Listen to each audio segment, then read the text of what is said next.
The morning sun cast long shadows across the mining colony of New Haven. Lisa Grant stood at the large window of her office, watching the daily shift change at the mineral processing plant below. Workers in bright orange suits moved between the massive machines that pulled precious metals from deep underground. The sight always made her smile. After 3 years as colony administrator, she still felt proud of what they had built on this distant world. New Haven was home to 15,000 people. Families had made lives here, far from Earth. Children played in the protected parks under the colony's protective domes. Schools taught the next generation, while their parents worked the mines that made this place valuable to humanity. The colony produced rare elements that powered starships and advanced technology back on Earth and the other human worlds. Lisa checked her morning reports on her desk computer. Production was up 5% from last month. The medical center reported only minor injuries. The hydroponic farms were producing enough food to feed everyone with surplus to spare.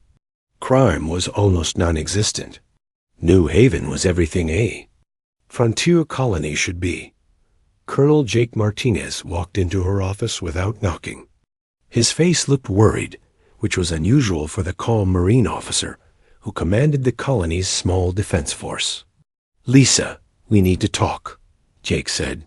He moved to the window and looked up at the clear morning sky. "My sensors are picking up some strange readings at the edge of the system." "What kind of readings?" Lisa asked. She trusted Jake's judgment completely. The former Earth Defense Force officer had served on a dozen worlds before requesting assignment to New Haven. "Ships. Big ones. They're not responding to our identification requests." Jake turned back to face her. "They're not human vessels. The energy signatures don't match anything in our database." Lisa felt a cold feeling in her stomach. First contact with alien life was something every colony feared and hoped for at the same time. The scientists wanted to meet other intelligent species. The administrators worried about what those meetings might bring. "How many ships?" she asked. "At least 12. Maybe more. They're massive, Lisa. Each one is bigger than anything we've ever built." Jake walked to her desk and activated the wall display. "Look at this." The screen showed a tactical display of the system. 12 red dots hung at the edge of sensor range. Each dot represented a ship larger than the biggest human military vessels. They sat perfectly still, like predators watching prey. Could they be peaceful? Lisa asked, though she already knew the answer from Jake's expression. "Peaceful ships don't need to be that big," Jake replied, "and they don't travel in formation like that. This is a military fleet." Lisa activated the colony-wide communication system. Her voice would reach every person in New Haven through their personal communicators and the speakers throughout the domed cities. "Attention all residents. This is Administrator Grant. We have detected unidentified vessels at the edge of our system. As a precaution, all civilians should return to their homes and await further instructions. This is not a drill." The change was immediate. Through her window, Lisa watched as people stopped their work and began moving toward the residential areas. Parents called to children playing in the parks. The orderly evacuation procedures they had practiced monthly for 3 years began automatically. Jake was already on his communicator, talking to his Marines. "All units, report to battle stations. Activate all defensive systems. I want every sensor focused on those ships." The colony's defenses were modest. 12 plasma cannons protected the main settlement. A squadron of 6 fighter craft sat ready in the military hangar. 200 Marines trained constantly, but had never faced real combat against an unknown alien force of 12 massive ships. Lisa knew they were severely outmatched. "Jake, we need to send a message to Earth Command," she said. "They need to know what's happening here." "Already working on it," Jake replied. He was typing commands into his portable computer. The message will take 6 days to reach Earth through the hyperspace relay network. Even if they send help immediately, it would take weeks to get here.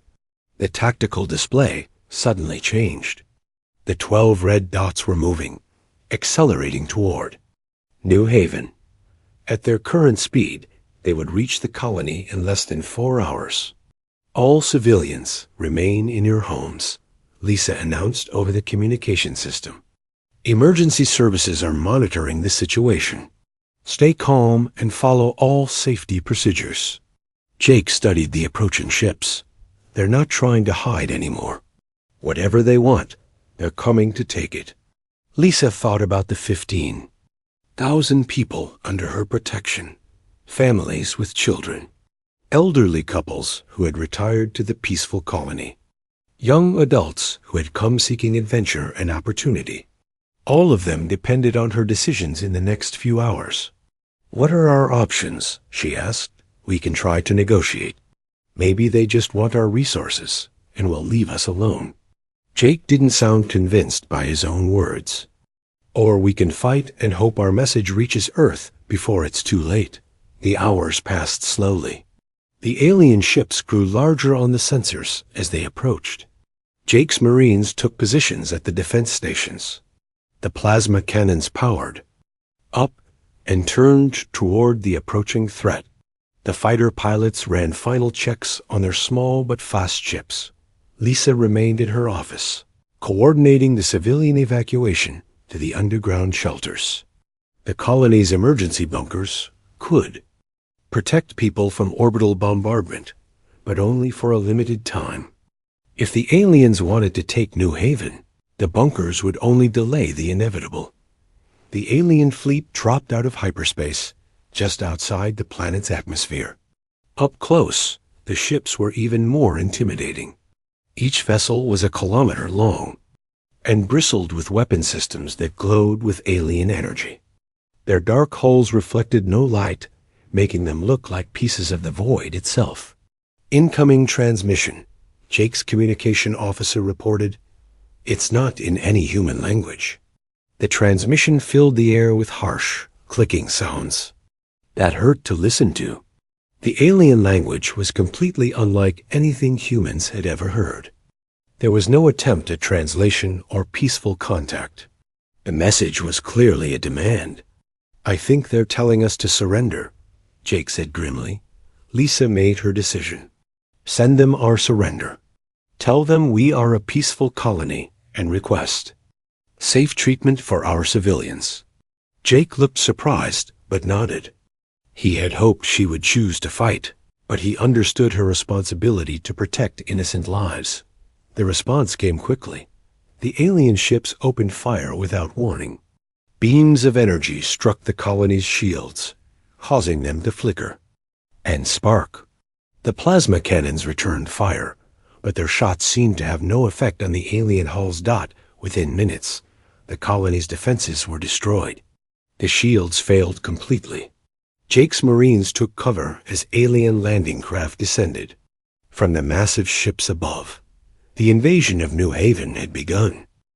6 days after the attack on New Haven, Lisa Grant's desperate message reached Earth Command headquarters. General Patricia Hayes sat in the main communications center, watching the recorded transmission from the doomed colony. The static filled image showed Lisa's frightened face as explosions lit up the sky behind her. This is Administrator Grant of New Haven Colony. We are under attack by unknown alien forces, 12 large ships. Our defenses have failed. They are landing ground troops now. The aliens appear to be taking prisoners. We need immediate military assistance. This may be our last transmission. A message ended with a burst of static. General Hayes replayed it 3 times, each viewing making her more angry. New Haven had been humanity's most successful mining colony. 15,000 people lived there, including many families with children. Now they were all prisoners of an alien enemy. Admiral Robert Chun entered the communication center with a folder of intelligence reports. His face was grim as he handed the papers to General Hayes. We've identified the attackers, the Kithara Empire. We've been tracking their expansion for 2 years, but they've never attacked human territory before. General Hayes read through the reports quickly. The Kithara were an insectoid species that had conquered dozens of star systems. They enslaved the populations they captured and used them for forced labor in their mining operations. Their military technology was advanced, and their soldiers were larger and stronger than humans. How many systems have they taken? General Hayes asked. 23 confirmed conquests in the past 5 years. Admiral Chun replied. They follow the same pattern every time. Overwhelming force, quick victory, and enslavement of the surviving. Population. No species has ever successfully resisted them. General Hayes stood and walked to the large tactical display that showed human space. New Haven appeared as a red dot on the outer edge of their territory. If the Kithara were expanding into human space, this would not be their last attack. What military assets do we have in that sector? She asked. 3 patrol ships and a supply convoy. Nothing that could challenge a Kithara fleet, Admiral Chun said. It would take 6 weeks to move a battle group to New Haven, and by then it would be too late. General Hayes was quiet for a long moment. She had been waiting for this day for 3 years, hoping it would never come. But now she had no choice. Robert, it's time to deploy Project Titan. Admiral Chun looked surprised. The super soldiers? Patricia, they're not ready. The program is still experimental. We've only completed 12 subjects. 12 will have to be enough, General Hayes replied. She activated her secure communicator and spoke into it. Dr. Foster, report to my office immediately. Bring the Titan files. Dr. Amanda Foster arrived. 10 minutes later, carrying a sealed briefcase. She was a small woman with gray hair who had spent the last decade working on humanity's most secret military project. Her hands shook slightly as she placed the briefcase on General Hayes' desk. General, I must protest the deployment of the Titan subjects, Dr. Foster said before anyone could speak. The psychological effects of the enhancement process are still unknown. These individuals have been changed in ways we don't fully understand. General Hayes opened the briefcase and pulled out 12 personnel files. Each contained photographs and medical data for the subjects of Project Titan. The photos showed ordinary-looking men and women, but their medical records told a different story. Explain the enhancements, General Hayes ordered. Dr. Foster opened the first file, which belonged to Captain Ben Parker. Each subject has undergone extensive genetic modification. Their muscle density is 3 times normal human levels. Their bone structure has been reinforced with artificial materials. Their nervous systems have been enhanced to provide faster reflexes and improved coordination. She opened another file showing Sergeant Maria Santos. Cybernetic implants provide enhanced sensory input and direct neural interface with advanced weapon systems. Modified organs allow them to process toxins and survive in hostile environments. Accelerated healing means injuries that would kill normal humans can be recovered from in hours. Admiral Chun studied the files with fascination. What about their combat abilities? Each subject was selected from elite special forces units, Dr. Foster continued. After enhancement, they underwent 2 years of intensive training with weapons and tactics far beyond anything used by regular military forces. They are designed to operate independently behind enemy lines with minimal support. General Hayes looked at the photograph of Captain Ben Parker. He had been a decorated Special Forces officer before volunteering for the program. According to his file, he had led successful missions on 6 different worlds.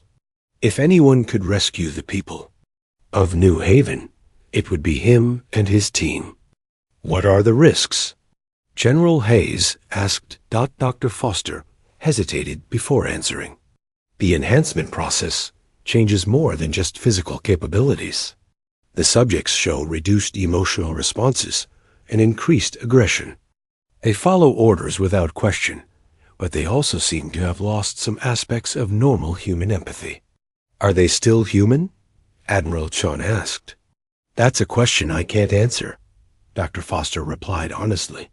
Physically, they are enhanced.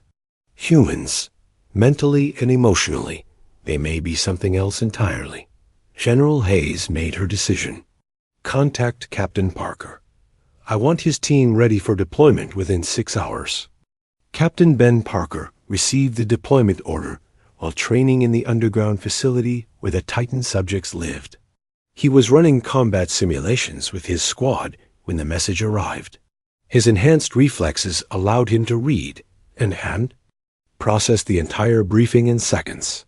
The mission was simple. Travel to New Haven, eliminate the Cathara occupation force, and rescue as many civilians as possible. Intelligence suggested the aliens had approximately 5,000 ground troops supported by their orbital fleet. Against any normal military force, this would be an impossible mission. Parker felt no fear or doubt about the odds. The enhancement process had removed such emotions from his thinking. He analyzed the tactical situation like a computer calculating mathematical problems.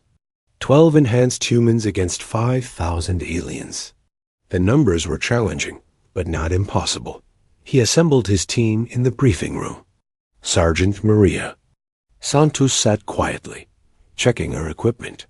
Corporal Kevin Johnson cleaned his modified sniper rifle with mechanical precision. The other 9 members of Alpha Team showed the same calm focus that marked all Titan subjects. We deploy in 4 hours aboard the Liberty Bell, Parker announced. Mission duration is estimated at 72 hours. Rules of engagement are unrestricted. Any questions? There were no questions. The enhanced soldiers understood their mission completely. They would travel to New Haven, kill every alien they found, and bring the human prisoners home. The simplicity of the objective appealed to their modified minds. Dr. Foster watched them prepare through the security monitors. She had created these warriors to defend humanity, but looking at their cold efficiency, she wondered if she had created something too dangerous to control. The Titan subjects were no longer fully human, but they might be humanity's only hope. Liberty Bell launched 6 hours later, carrying 12 enhanced soldiers toward their first real combat mission. The fate of New Haven, and possibly all of human space, depended on warriors who had sacrificed their humanity to become something more deadly than any alien enemy could imagine. The Liberty Bell moved through space like a shadow. Its stealth systems made it invisible to the Cathara sensors as it approached New Haven. Captain Ben Parker stood in the ship's command center, studying the tactical display that showed the alien fleet in orbit around the colony world. 12 massive ships hung in space like dark monuments to conquest. Drop zone confirmed, the ship's pilot reported. Mountain region, 15 kilometers from the main colony. No alien patrols detected in the area. Parker nodded without emotion. His enhanced mind had already calculated every aspect of the mission. The mountains would provide cover for their landing. From there, they could move through the forests and reach the colony's outer defenses. The Cathara would not expect an attack from such a small force. Prep the drop pods, Parker ordered. We launch in 10 minutes. His team moved with perfect coordination. Each soldier checked their weapons and equipment one final time. Maria Santos secured her explosive charges. Kevin Johnson calibrated his sniper rifle's targeting system. The other team members prepared their assault gear with mechanical precision. The drop pods were small, one-person vehicles designed to carry the super soldiers through atmosphere and to the planet's surface. Normal humans would be killed by the violent landing, but the enhanced soldiers could survive impacts that would destroy regular equipment. Remember the mission parameters, Parker told his team. Eliminate all hostile forces. Rescue human prisoners. Leave no alien survivors. The super soldiers sealed themselves into their drop pods. The Liberty Bell's launch bay opened to reveal the planet below. New Haven looked peaceful from orbit, but Parker's enhanced vision could see the alien ships and the damage to the colonies. Protective domes. Launch sequence initiated, the pilot announced. Godspeed, Alpha Team. The 12 drop pods shot toward the planet like falling stars. They entered the atmosphere at tremendous speed, protected by heat shields that glowed white-hot. The pod's guidance systems brought them down in the forested mountains exactly as planned. Parker's pod struck the ground with the force of a small bomb. The impact crater was 3 meters deep, but he emerged without injury.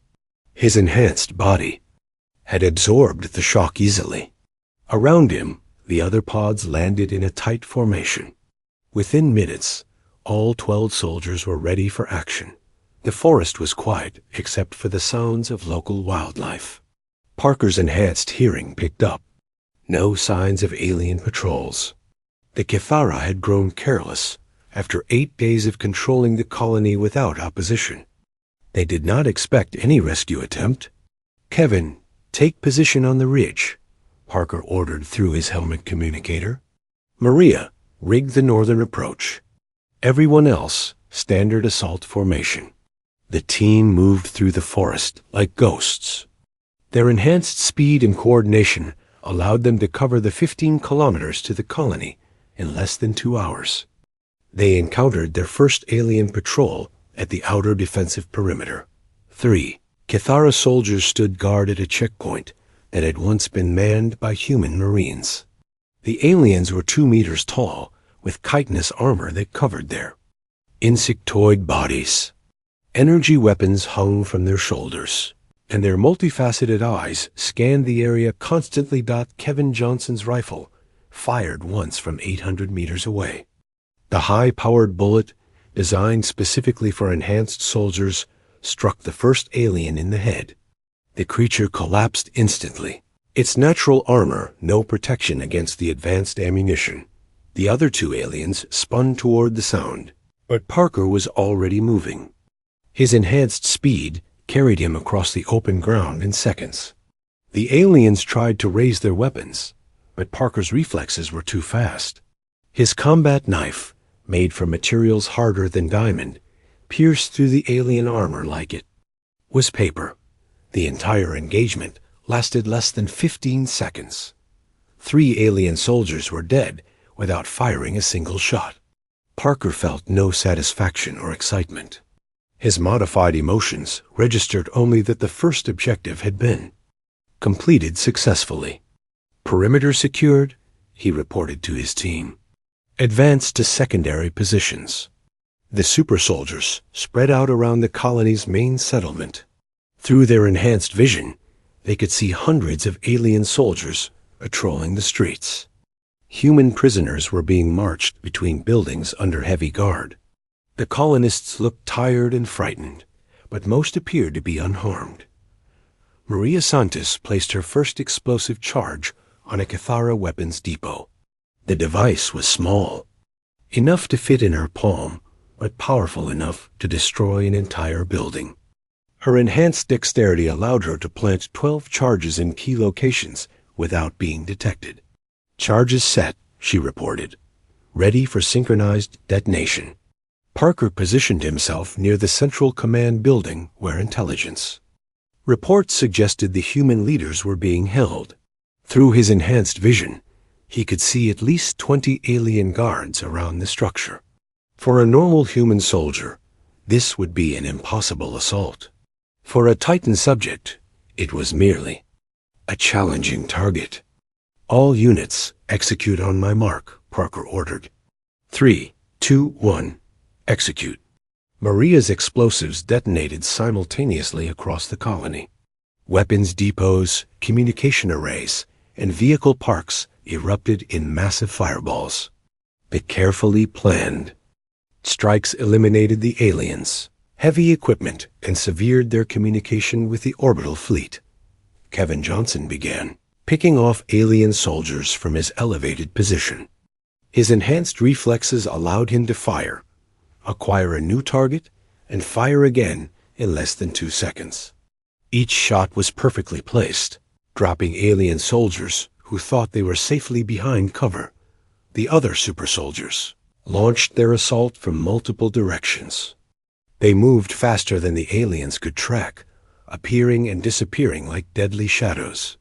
Their weapons fired rounds that punched through alien armor as if it were cloth. Parker reached the command building as alien reinforcements arrived. 50 Cathara soldiers formed a defensive line, their energy weapons blazing. The concentrated fire would have instantly killed any normal human, but Parker's enhanced physiology absorbed the impacts. His armor, designed specifically for Titan subjects, deflected most of the energy blasts. He crashed through their defensive line like a force of nature. His enhanced strength allowed him to lift alien soldiers and throw them like toys. His combat knife cut through their armor and weapons with equal ease.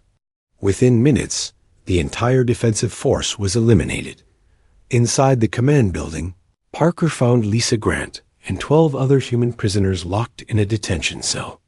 The colony administrator looked shocked to see a human soldier, especially one who had just fought through 50 alien guards without apparent effort.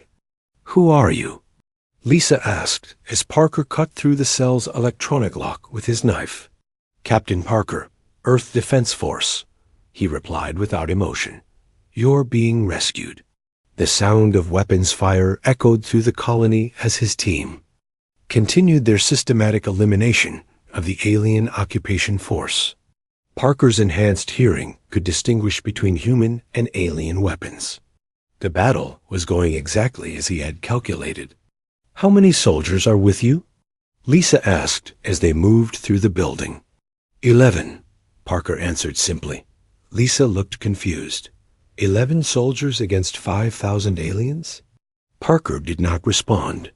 His enhanced mind was already calculating the next phase of the mission. The alien ground forces were being eliminated ahead of schedule. Soon, the orbital fleet would realize they were under attack. The super soldiers of Alpha team had arrived at New Haven. The aliens were about to learn that humans could be far more dangerous than they had ever imagined. War Prime Zethkar stood in the command center of his flagship, watching the tactical display with growing disbelief. Red warning lights flashed across the screen as his ground forces disappeared one by one. In the past hour, he had lost contact with over half of his occupation army. "Status report," he demanded from his communications officer. "All weapon depots destroyed.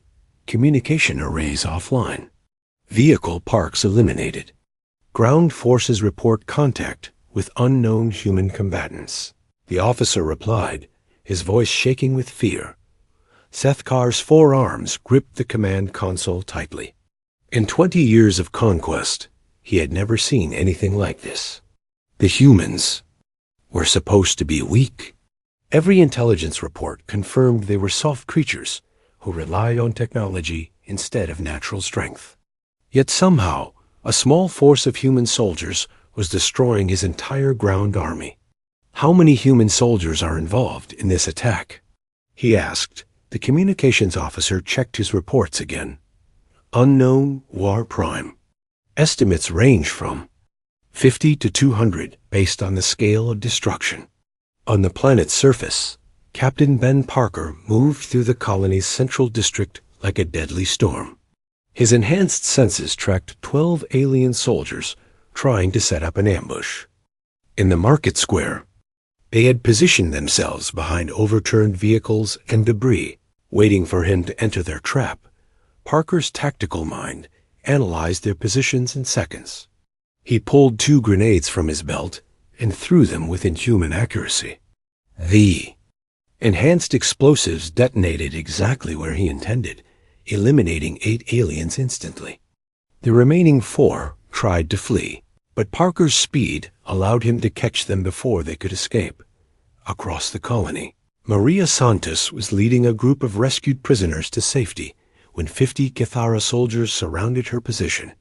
The aliens fired their energy weapons in coordinated volleys, but Maria moved too fast for them to target effectively.